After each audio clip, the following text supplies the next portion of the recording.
chaîne qui vous édifie. Esprit ou écoutant moi. Alors babilo oyo etaba esprit oyo tambola na babilamba ba versage ba mutimino surtout ou rolata elamba wana alors la posséder na ba esprit on peut venir la contrôler. Oui.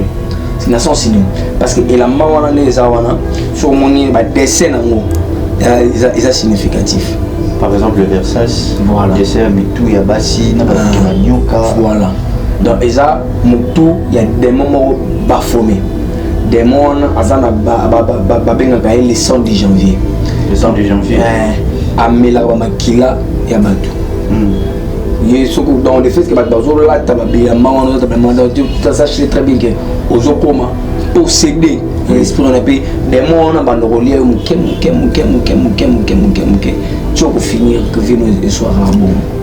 Donc ba kolo griffe wana d'abord ba momo bazala bazala nanu batu ya monde na biso sika tozalaka paka ko déborder te ko comme niveau de coloté parce que et ko rattraper nani parce que batu ko la biso bata spiritualité makasi boy so na yoki mutu lokola yo mutu moko ba leki ba bina zando ki na saki boy ya ko liboso na ba non totem ya mutu. Très bien. Parce que dans le monde de la spiritualité tant au côté il faut le baptême. Il faut oser appeler notre totem non. Et na kene ko visiter la bisila ba tatouage utaka. Parce que pendant temps c'est va comprendre. Mon ni mutu surtout oyo azana tatouage. Nzoto na yo. Akomi le madiable. Mutu tout oyo azana kata monde de la spiritualité. Mutu tout oyo azana kata monde de magie.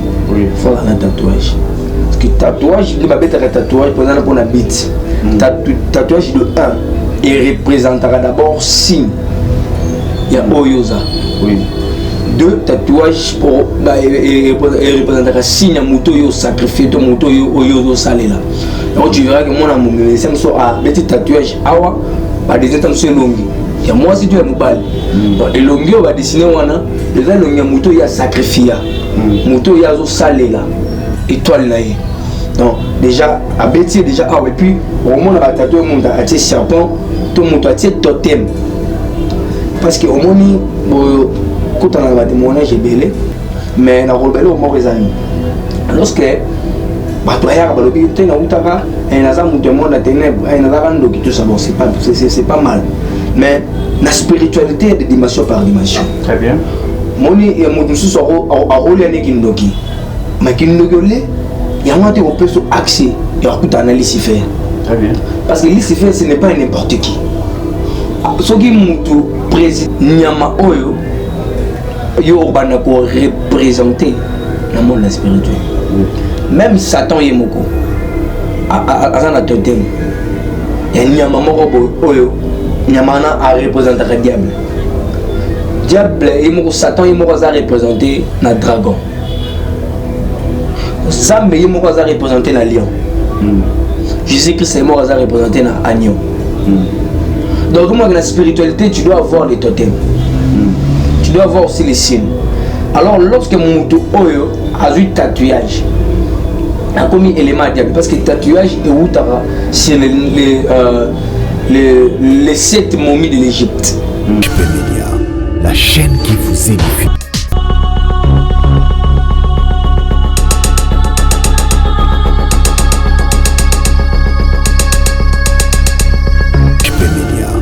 Chaîne qui vous édifie. Voilà, shalom peuple de Dieu et bienvenue dans votre mission Parlement céleste et alliés émission Yabana Nzambe et selon ma commune Sabiso.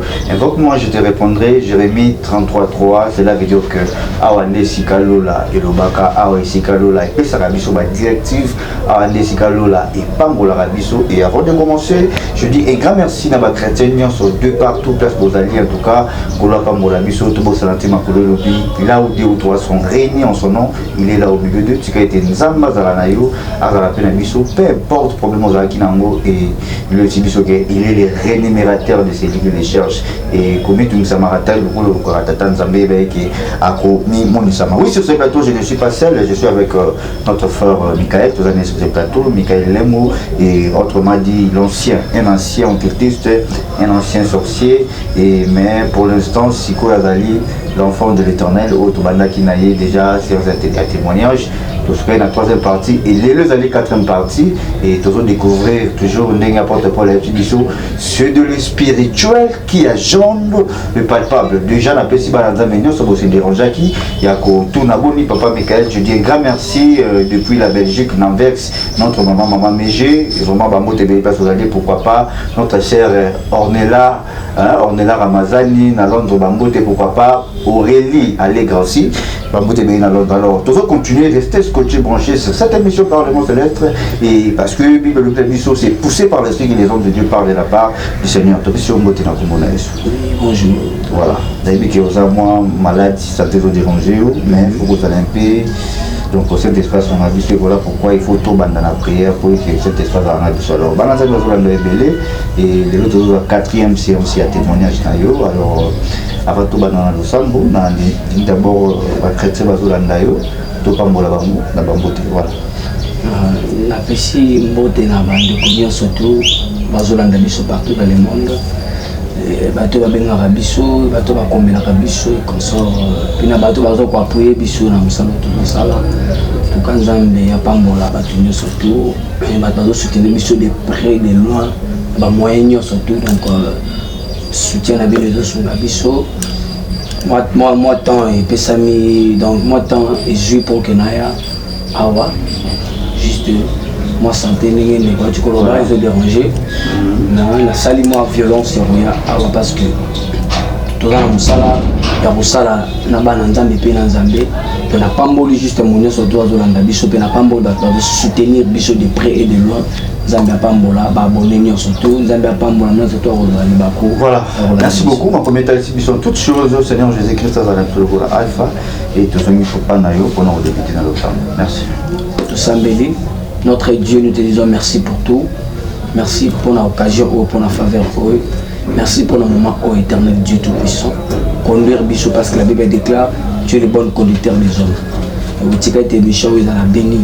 Maintenant, ce qu'on a dans éternel Dieu Tout-Puissant. Assis, ma mère a édifié afin que quelque chose y a si qu'à la vie.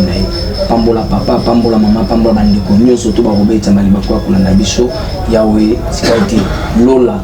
Et ça la témoin pour la vie na bango na combo Yesu.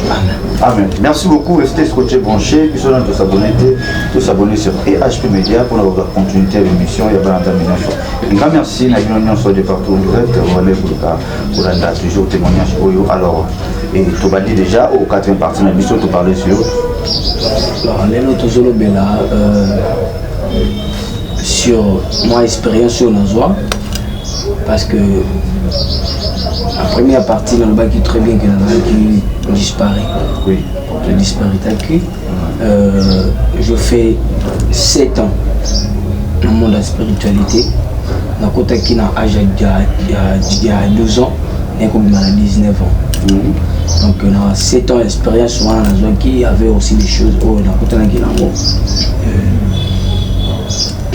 moi aussi qu'on appelle qui est vraiment motivé pour ça la relation naturelle sur un moramai oui to botaki ne bana mibale ya mwasi pe na mobali alors ouais mobali ngana ba ko préparer pour que la trône le roi et le trône ya mwasi pe maman ba ko préparer alors c'était grâce à Sirène on a un peu qu'on découvrir ma babloko ebele na qui n'a beaucoup plus lelo sur makambo etali ba bilamba tolataka et puis na ba réseaux sociaux et consorts bana nzambe singeli ba comprendre le moko moni biso tozoleka pour la mosala publicité à motuté très bien donc tozoleka juste pour y sortir na biso tolobla na part na ye qui tozana makambo ya ko annoncer peuple ya nzambe pour bango ba éviter donc et la magne surtout moi nzambe zolata to tanga ba griffe ba bilamba oyo za ba griffe ya ba goussi ya ba Versace ya ba Louis Vuitton et consort eza ba biloko oyo nga na kuta mon monde de télé c'est nga na zalaki na secrétariat arrivé na nga na salaki tourisme spirituel et nakutanaki na ba esprit nakutanaki na ba esprit belé oyo ba travail kana ba biloko wana na qui un peu pour comprendre moi ba biloko ebelé parce que omoni avant griffe et bima avant griffe et bima dans le monde de la spiritualité ba travail comme déjà donc ils ont réunion moko to salaka donc réunion na to sala mais to misa griffe oyo tout mis à style la alors donc ça la cérémonie sur yango et après avoir faire la cérémonie on a donc tu as esprit ou écoutambo alors babilo oyo etaba esprit oyo tambo na babilamba versas ba buti muno surtout o rolata elamba wana alors la posséder na ba esprit on peut venir la contrôler c'est une synonyme parce que elamba wana les awana sur mon ba dessin nango ils significatif. Par exemple le versage, voilà. Dessin mitou ya basi na ba nyoka. Voilà. Donc eza mutu ya démon bafomé. Démon azana ba benga ka le 100 de janvier. Le 100 de janvier. Amela ba makila ya batu. Yesuku dans le fait que bazo la tababia mawana tabamanda tu saches très bien que ozokoma posséder l'esprit on appelle démon na bandolier muke tu finir que vino et soit bon. Donc ba kolo griffe wana d'abord bango moko bazala nanu batu ya monde na biso skato za kaona iko zalaka batu oyo sikoyo ba rola tabila mawana parce que il faut comprendre que mon est dans le monde physique et dans le monde spirituel. Même les Zambé, na Satana, il a un problème. Donc, Satana a besoin d'âme.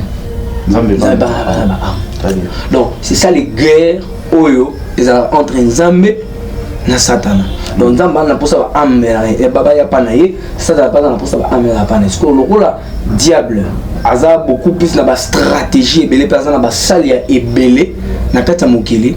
Donc tu multiplier beaucoup plus de systèmes pour na poser âme ya Nzambe kubungisa monde peut comme même bango na monde ténèbres. Alors tout comment qui peut kokota na plusieurs moyens na zoloba na moyen ba bilamba. Donc mutamon na relative versage. Et puis tu le appelle couleur. Oui. Mutamon na relative versage. Mais à réalité Versace Soana en vrai dire veut dire quoi et puis d'essayer à Versace Soana Azanan mutu amona kala ti gusi mutu ya gusi ba dessiner raona pour éviter des moni ni ozo posséder gusi exactement mutu azomona kaka ala ti Louis Vuitton si ni wana X veut Louis Vuitton et là significatif. Merci. Donc, ils comme d'habitude, qui est appelé numéro de lancé. Donc, tu vois, et ça va être significatif. Mais nous avons un acte. Nous avons un acte commis Goussi. Au moins, pas commis Goussi. Mais ceux qui m'ont présenté la personne qu'on appelle Goussi. Tu n'expliques pas expliqué ma gambo ya salara. Donc tu verras que doit dans société. Mais c'est par ignorance. Tango sans le savoir bon. Alors lorsque na yaki ko comme le monde wana pe donc na découvert babiloko wana et au sala pe que na komaki na kene ko visiter na bisila ba tatouage utaka. Parce que bana ntambe singi ba comprendre.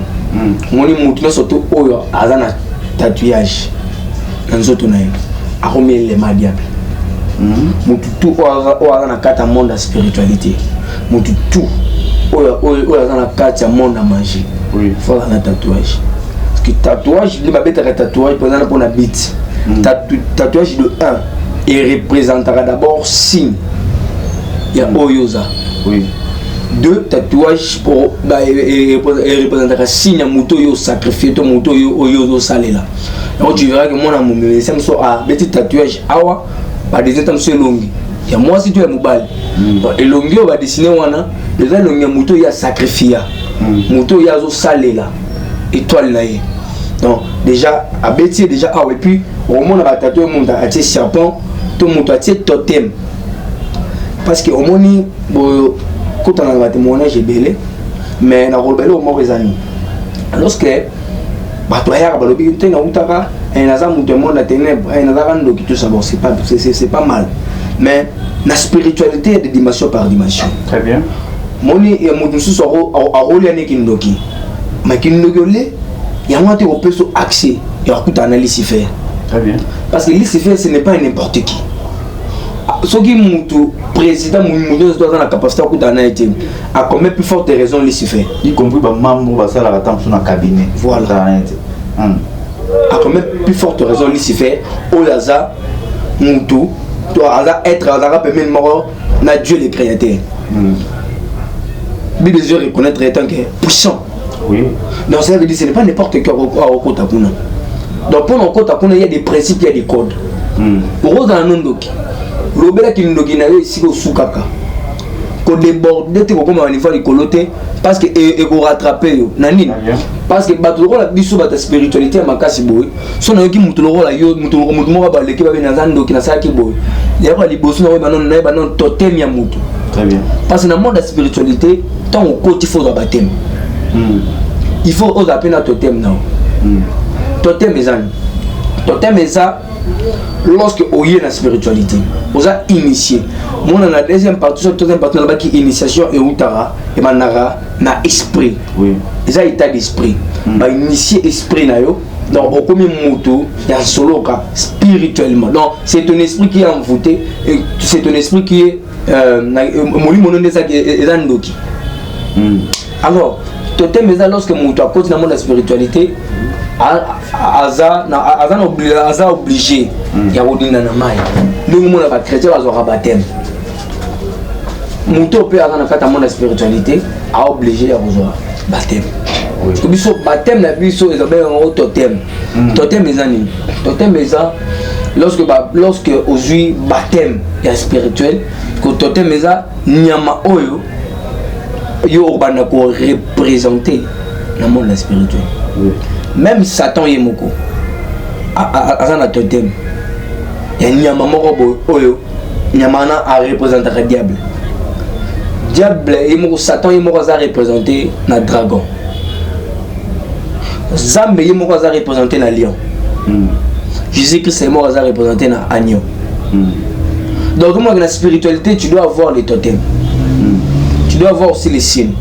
Alors, lorsque mon moto oyo a eu tatouage, il a commis élément diable. Parce que tatouage est où c'est les 7 momies de l'Égypte. C'est parmi les 7 momies, on a la tante sur le momie, voilà. Alors, ma momie, on a au Égypte, on a découvrir un tatouage. Voilà. Donc, mon oyo a tissé un tatouage. Na katando tunaï. Donc, avec notre tatouage, on a déjà commis élément, il y a diable. Donc, diable a que ça, quand il veut, dans le moment où il s'est pénétré, il peut être utilisé comme ça. Voilà. Donc, ce qui a se retrouvé, tout le monde a mis ça trop dans la griffe auto tout le monde a mis un tatouage. Donc la personne en question, il doit chercher la délivrance le plus vite possible. Pourquoi? Parce que même si on pratique le Coran même une fois, sache-le très bien que tu es déjà possédé dans l'esprit, tu es contrôlé dans le monde des ténèbres. Donc il te faut vraiment beaucoup de services spirituels pour que tu sois délivré. Parce que nous n'avons tout lorsque mon tatouage na nzoto na ye on voit tatouage à fleurs pour moi bato baza beaucoup plus na monde occulte ba tchaka ba tatouage comme ça ba nyoka ba tatouage comme ça ba dessin mo bozaka mystérieux le ba dessin on a eza ba totem na bango eza bato bango bazo représenter et lorsque moni muto na tatouage parce que bato ba tatouage par sentiment atika da ba tatouage à fleurs a komi kombo na ye lorsque au sel ba bloka bongo tu as signé une impacte avec les diables. Oui. Sans les savoir. Et sache-le très bien comme il produit à mon gona. Oui. Comme il produit à mon gona. Alors pour que Ozala délivrer, ça demande beaucoup de choses. Autre rôle de ok. Ok, tout le monde passer le réseau média, tout aussi Mbappé ba couleur et parce que les lots surtout ba chrétien puis ba raté quel genre de couleur mutakolata et la manière sur ce que c'est kolata ni mon lobby couleur ni mon ensemble fala lata et couleur ni na volata on peut faut prier pour nous surtout pour les dominer dans quatre matanga couleur noire comment le cola identité ndé oui mutu soit na que ni matanga il faut la taka noir parce qu'en réalité tu ba couleur matanga dans des moves et les deux commandes noirs alors tout n'est qu'à découvrir et pour bananza les réseaux bazar de l'océan tout bas mais qu'un pour ce la temps m'a commédé ça dit que mon peuple perd il faut des connaissances voilà. Merci beaucoup. Na rongo baboli batu bananza il faut pas comprendre que dans le monde de la spiritualité il y a 3 couleurs au Ezalara plus mystérieux. Premièrement, la aussi ma couleur noire. D'abord, couleur noire et sa couleur satanique. Noir, ils ont représenté le monde à ténèbres. Puis on a couleur rouge. Rouge, c'est qui présente les sangs. Puis on a couleur blanc. Couleur blanc, c'est qui représente la lumière. Comme Lucifer, il s'est déguisé en ange de lumière. Voilà. Donc, parmi tous ces 3 couleurs-là, ce que au monde, tout noir, tout rouge, tout blanc, que ce soit pasteur, un individu quelconque, ce monde, il y a 3 couleurs uniques, il faut comprendre directement que le monde a un monde spirituel. Surtout, il y a rouge, il y a noir, il y a blanc. Voilà. Au monde, il y a des religions même où Balatara appelle tout blanc. Et puis, il y a la pasteur, la communauté mais il y a ce pasteur dans la communauté à la Tara, kaka, tout blanc, na cravate rouge. Et puis, à la parmi les pasteurs, où dans la spiritualité, les colons et ma casse que les pasteurs presque belé. D'abord, la couleur wana. Dans le temps, on comme ici noir. Couleur ya matanga. Tout bana nzambe ba comprendre radio bana nzambe bazo kufa ebelé. Déjà na matanga, lorsque botozo ya matanga, ils a rencontre par esprit. Mino momoni mutu akufi. Mais lorsque mutu akufi tient un secret, mutu oyo na spiritualité à l'écolo. Il peut venir. Na matanga wana a réanimer mutu akufi na kata cercueil parce que ceux qui mutu akufi cerveau ne fonctionne pas l'énergie ne peut fonctionner parce que mutu akufi mutu na spiritualité à likolo soit mutu akisi awoki koya a réanimer ba système ya mutu wana ya cerveau na ye pe ba énergie akomi ko utiliser yango et ça dit que bon mona mutu akufi après ba jour mona mutu akufi bon mieux l'autre moto abimeli l'autre moto aomi kuboma bato parce que bakomi kosalela ba énergie na ye bakomi kosalela ba cerveau na ye donc on a que moto akomi kobimela bato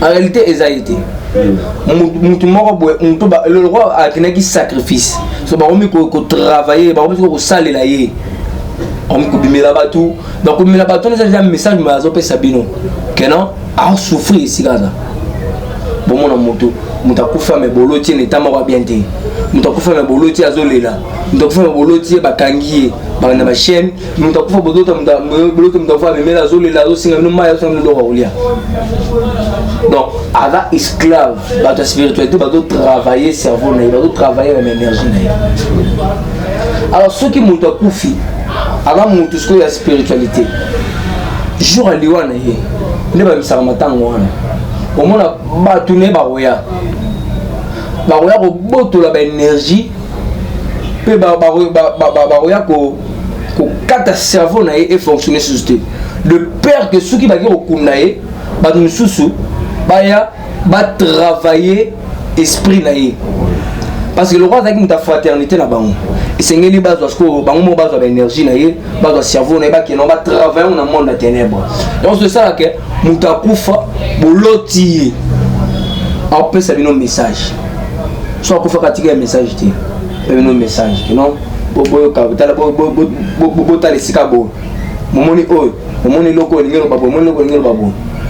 message message mon robot ma casse na comprendre donc ezara partir babelo ko on da la paix mutu ya sécurité le rôle biso boy déjà na monde atena batala numérotation ya mutu parce que mutu na za na carte na ye mutu za na ba numéro na ye za na ba énergie na za na ba bloc de les carte mutu comme mutu dans la spiritualité à contrôler ba numérotation na yo alors que mutu yo abotama le 14 février à Koufa le 14 février étant sûr il y a 2009 dans la spiritualité bah ça la nene bah royi bah yo numérotation bah il faut Koufa en 2009 bah longolio 50 ans 30 ans bah tu Koufa en 2030 soit la trentaine yo comme en 2040 bah juillet numérotation voilà bah quand on va travailler au moins que mutu akufi aomi robimela batu mutu akufi baba ko mone pena boy parce que âge na ye o senga kufa et ko quitter donc ba éliminer avant ndeko sala ke aomi ko bimela batu pour la sabino ke na kufi wana na kufi na temps na ngati oui au moins que mutu akufa azo ya ko bisa batu nini azo ya ko sabino ke non te mutu abominga za mutentel ndasalinga boza mutentel ndasalinga boza mutentel et ça suite année ça suite que monde de la spiritualité ba yibié âge ba yibié numérotation na ça qui va travailler en ba PC âge mo couser so yesu ko ya ko bimiso so ye personne avec esprit dire on me ko bimela ba pour appeler ça ba tout message à faire comprendre que muta comme ta sacrifier nga et ça mututel no ra que mo ra que ba biso que noté akufa na kombono te muta kufa loti atangelinga kombona yo na loti muta kufa atangelinga yo la chaîne qui vous édifie.